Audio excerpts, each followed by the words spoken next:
இது news first prime time sunrise.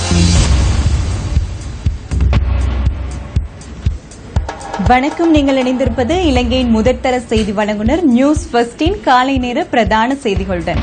உங்களுடன் இணைந்து கொள்ளும் நான் கௌதமி நந்தபாலா. முதலில் இன்றைய தலைப்புச் செய்திகள். திரைசரி முறிகள் தொடர்பான மத்திய வங்கியால் முன்னெடுக்கப்பட்ட விசாரணை நிறைவு. அரசு சொத்துக்களுக்கு சேதம் விளைவித்த குற்றச்சாட்டில் யாழ்ப்பாணத்தில் கைது செய்யப்பட்ட 3 விளக்கமறியலில். மீரியபித்த மண் சரிவினால் பாதிக்கப்பட்டவர்களுக்கான வீட்டுத் திட்டத்தின் நிர்மாண பணிகள் நிறைவு. வெனிசுவேலாவில் இடம்பெறவுள்ள அணிசேரா உச்சி மாநாட்டில் அபிவிருத்தி அடைந்து வரும் நாடுகள் ஒன்றிணைவதற்கு தீர்மானம்.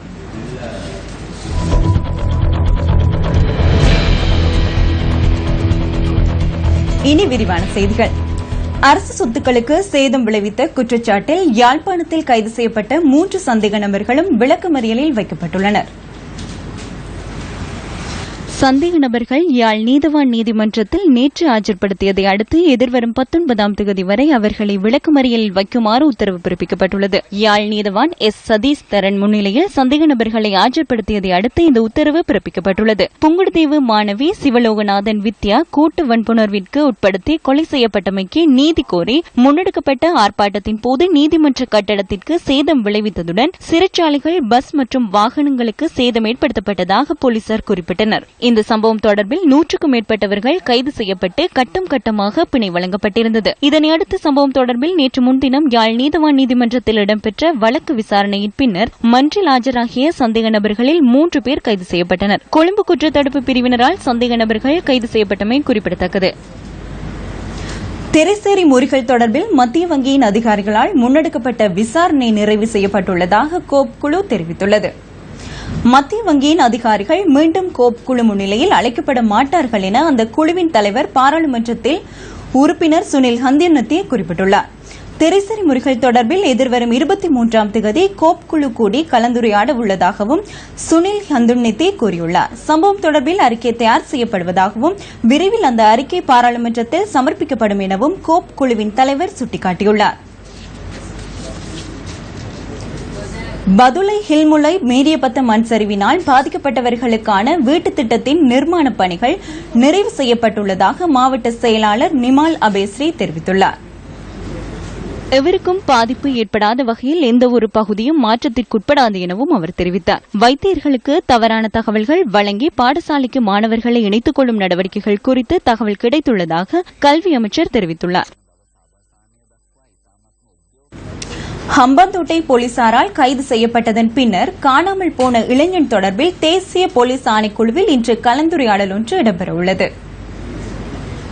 இந்த சம்பவம் தொடர்பில் இதுவரை முன்னெடுக்கப்பட்ட நடவடிக்கை குறித்து போலீஸ் மா அதிபரால் இன்று விசாரணை செய்யப்பட உள்ளதாக தேசிய போலீஸ் ஆணைக்குழுவின் செயலாளர் ஆரியதாச குரே தெரிவித்துள்ளார். இதேவேளை நேற்று முன்தினம் தேசிய போலீஸ் ஆணைக்குழுவை சேர்ந்த போலீஸ் உத்தியோகஸ்தர்கள் ஹம்பாந்தோட்டை பகுதிக்கு சென்று விசாரணைகளை முன்னெடுத்துள்ளனர். குறித்த விசாரணை தொடர்பிலான அறிக்கை கிடைக்கப்பெற்றவுடன் இது தொடர்பில் மேலதிக நடவடிக்கைகளை எடுக்க உள்ளதாகவும் தேசிய போலீஸ் ஆணைக்குழுவின் செயலாளர் குறிப்பிட்டுள்ளார். நெல் மூடைகளை திருடிய குற்றச்சாட்டின் சந்தேகத்தின் பேரில் 20 வயதுடைய குறித்த இளைஞன் கடந்த 5ஆம் தேதி கைது செய்யப்பட்டதன் பின்னர் காணாமல் போயுள்ளமை குறிப்பிடத்தக்கது. பணி பகிஷ்கரிப்பில் ஈடுபட்டுள்ள தொழில் உத்தியோகத்தர்களை இன்று முதல் சேவைக்கு திரும்புமாறு தொழில் திணைக்களம் அறிவித்துள்ளது.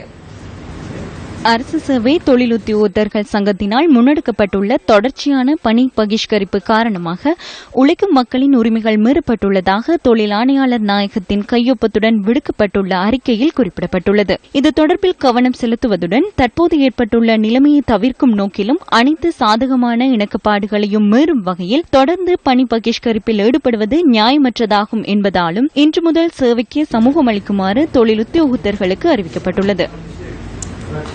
பதுளை ஹல்துமுல்லை மீரியபெத்த மண் சரிவினால் பாதிக்கப்பட்டவர்களுக்கான வீட்டுத் திட்டத்தின் நிர்மாண பணிகள் நிறைவு செய்யப்பட்டுள்ளதாக மாவட்ட செயலாளர் நிமால் அபேஸ்ரீ தெரிவித்துள்ளார். 75 வீடுகளுக்கான நிர்மாண பணிகள் நிறைவடைந்துள்ளதாகவும் அவர் தெரிவித்தார். மண் சரிவால் பாதிக்கப்பட்டவர்கள் தற்போது மீரியபத்த அம்பிட்டிகத்த தேயிலை தொழிற்சாலையில் தங்கியுள்ளனர். நிர்மாணிக்கப்பட்டுள்ள வீடுகளில் விரைவில் மக்கள் மீள்குடியேறப்பட உள்ளமை குறிப்பிடத்தக்கது.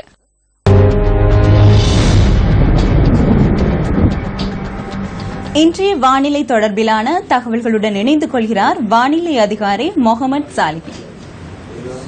வடமத்திய மற்றும் தென் மாகாணங்களில் மணித்தியாலத்துக்கு 50 கிலோமீட்டரிலும் அதிகரித்த வேகத்தில் அடிக்கடி சற்று பலத்த காற்று வீசக்கூடும். மத்திய சபரகமுக மேல் மற்றும் வடமேல் மாகாணங்களிலும் அத்துடன் காலி மற்றும் மாத்தறை மாவட்டங்களிலும் இடைக்கிடையே இலேசான மழை பெய்யக்கூடும். வடக்கு கிழக்கு மற்றும் ஊவா மாகாணங்களின் சில இடங்களில் பிற்பகல் 2 மணிக்கு பின்னர் மழை அல்லது இடியுடன் கூடிய மழை பெய்யக்கூடும். இடியுடன் கூடிய மழை பெய்கின்ற வேளைகளில் தற்காலிகமாக பலத்த காற்றும் மின்னல் தாக்கங்களும் ஏற்படக்கூடும். இவ்வாறான சந்தர்ப்பங்களில் பொதுமக்கள் அவதானத்துடன் செயற்படுமாறு கேட்டுக் கொள்ளப்படுகின்றனர். கடல் பிராந்தியங்களை பொறுத்தவரையில் கொழும்பு தொடக்கம் காலி ஊடாக மாத்தறை வரையான கடல் பிராந்தியங்களில் சிறிதளவு மழை பெய்யக்கூடும். இதேவேளை வடக்கு மற்றும் கிழக்கு கடல் பிராந்தியங்களின் சில இடங்களில் மழை அல்லது இடியுடன் கூடிய மழை பெய்யக்கூடும். காற்று மணித்தியாலத்துக்கு 30 முதல் 40 கிலோமீட்டர் வேகத்தில் தென்மேற்கு திசையிலிருந்து வீசும். ஹம்பாந்தோட்டை தொடக்கம் பொத்துவில் வரையான ஆழமற்ற கடல் பிராந்தியங்களில் காற்றின் வேகமானது அடிக்கடி மணித்தியாலத்துக்கு 60 கிலோமீட்டரிலும் அதிகரித்த வேகத்தில் வீசக்கூடும். இவ்வாறான சந்தர்ப்பங்களில் குறிப்பிட்ட கடல் பிரதேசங்கள் கொந்தளிப்பான நிலையில் காணப்படும்.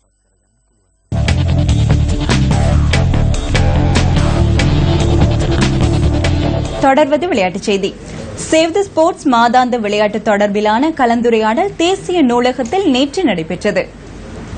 முன்னாள் கிரிக்கெட் வீரர் அமைச்சர் அர்ஜுன ரணதுங்க, முன்னாள் தேசிய பேட்மிண்டன் வீரர் பிரியாந்த் விஜயசேகர, முன்னாள் தேசிய மேசைப்பந்து வீரர் லலித் பிரியாந்த் உள்ளிட்ட பலர் இதில் கலந்து கொண்டனர். முடிவடைந்த ஒலிம்பிக் போட்டியில் இலங்கை சார்பில் கலந்து கொண்ட வீர வீராங்கனைகள் தொடர்பில் ஆராய்வதற்கு விசேட குழு ஒன்று நியமிக்க பிரதமரிடம் கோரிக்கையிடுவதற்கு இதன்போது கலந்துரையாடப்பட்டுள்ளது. இத்துடன் இன்றைய காலை நேர பிரதான செய்திகள் நிறைவடைகின்றன. வணக்கம். Hotline 0114-896-896 www.newsfirst.lk. Feedback at newsfirst.lk.